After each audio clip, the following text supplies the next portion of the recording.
পুরো দেশকে তুফানের হাতে তুলিয়া দেব, সে যা চাইবে পাইবে। প্রেক্ষাগৃহে আবারও ঝড় তুলতে তৈরি নির্মাতা রায়হান রাফি। তবে এবার অ্যাকশন নয়, রাতের নিস্তব্ধতা আর ভয়ের গল্প বুনছেন তিনি। আর সেই রহস্যময় ক্যানভাসের নাম আন্ধার। নির্মাণের শুরু থেকেই আলোচনার শীর্ষে থাকা এই সিনেমার চরিত্রগুলোকে এবার একে একে আলোর মুখ দেখাচ্ছেন নির্মাতা নিজেই। ক্রিমিনালরা পালিয়ে যত দূরে যাক না কেন, আইনের হাত ঠিকই তাদেরকে খুঁজে নেয়। গল্পের কেন্দ্রবিন্দু অর্থাৎ প্রধান নায়ক হিসেবে থাকছেন সিয়াম আহমেদ। স্ক্রিনে তাকে দেখা যাবে রহস্যভেদী ডিটেকটিভ দেলোয়ার চরিত্রে। নির্মাতার মতে এই দেলোয়ার চরিত্রটি অনেকটাই শার্লক হোমস কিংবা ব্যাটম্যানের মতো, যে কোনো ব্যক্তিগত স্বার্থ ছাড়াই বিপদে মানুষের পাশে দাঁড়ায়। তুফান, খুব ভয় পাইছি রে। তবে দেলোয়ার একা নন। সিনেমাটিতে বড় চমক হিসেবে থাকছেন অভিনয় শিল্পী চঞ্চল চৌধুরী। তার অভিনীত চরিত্রের নাম শমশের।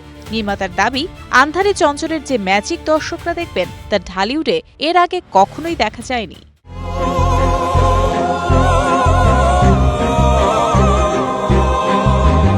অন্যদিকে নাদিয়া চরিত্রে দেখা যাবে নাজিফা তুষিকে। নির্মাতার স্পষ্ট প্রতিশ্রুতি, তুষির এ যাবৎকালের সবচেয়ে মোহময় ও আকর্ষণীয় উপস্থিতি ফুটিয়ে তোলা হয়েছে এই সিনেমায়। অন্যদিকে একক নায়ককেন্দ্রিক গতানুগতিক ধারা ভেঙে আন্ধারে ডানা মেলেছে একের পর এক গুরুত্বপূর্ণ চরিত্র।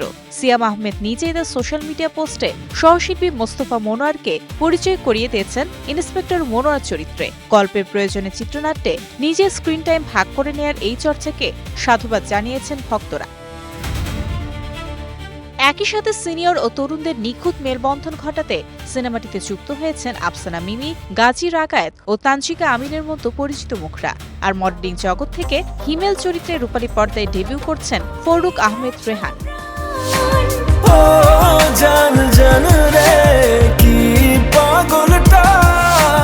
অক্টোবরের দুর্গাপূজার ছুটিতে প্রেক্ষাগৃহে ঢেউ তুলতে প্রস্তুত রায়হান রাফির এই বিগ বাজেট হরর ক্যানভাস।